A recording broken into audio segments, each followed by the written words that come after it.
marijuana will start using a little more. Mr. Martin, I know that obviously you've been with your son throughout this entire process. Can you just take us through what the family has gone through? I know you and your wife were at a conference in Vegas. Your daughter had called you to tell you that Jesse had been taken off the ice.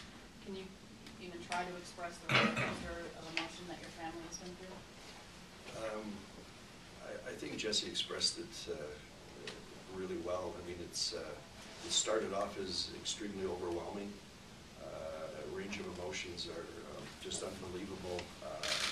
The uncertainty of it all, not knowing exactly what was wrong, and then obviously thinking ahead as to all the possible outcomes that could be there. It's a frightening experience, very frightening. As things progressed, it was, you know, we began to see that there was a good strategy, and prognosis looked better and more favorable. I can tell you that this press conference today is 150%, 200% better than the first one, because I was doing interviews before, speaking on behalf of Jesse, and in the last one we had 2 doctors, myself, and a model of his spine, and now we actually have Jesse speaking for himself.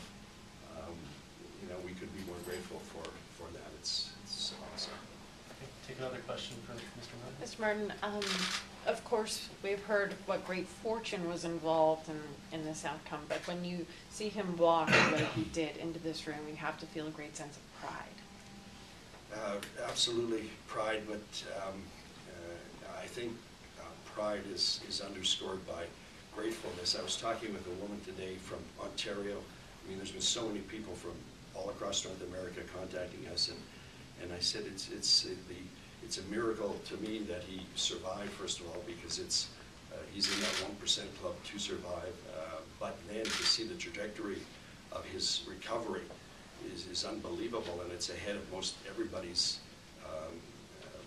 projections. And she said to me, you know, the outpouring of support and prayers and best wishes and people thinking about him, all the positiveness, you know, perhaps the tangible result of that is seeing him recover the way he is, and I have to agree with her. I think there's some tangible stuff where Jesse's talking about faith in there. Absolutely. I tell you, a week, 5 days ago, he could not move his arm, he could not move his hand, he could not find his hand. And slowly that thing started to come back, and started to come back a bit more and a bit more. He had no touch. It was like wearing a woolen mitten, he said. Today, he was trying to open up a package with a pill in it.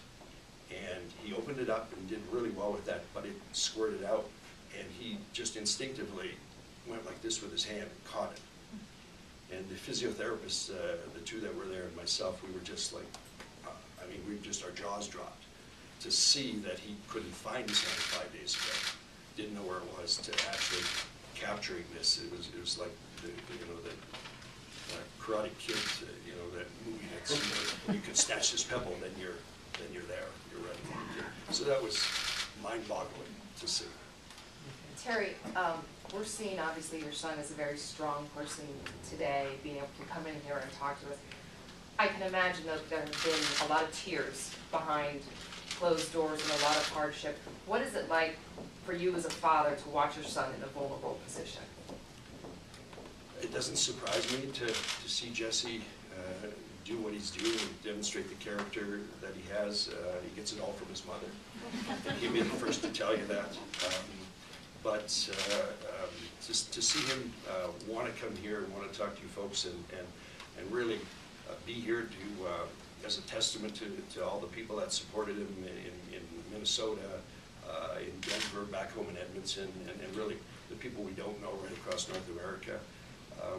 To see him lead like that is not surprising to us. We're extremely proud of him to watch him do that.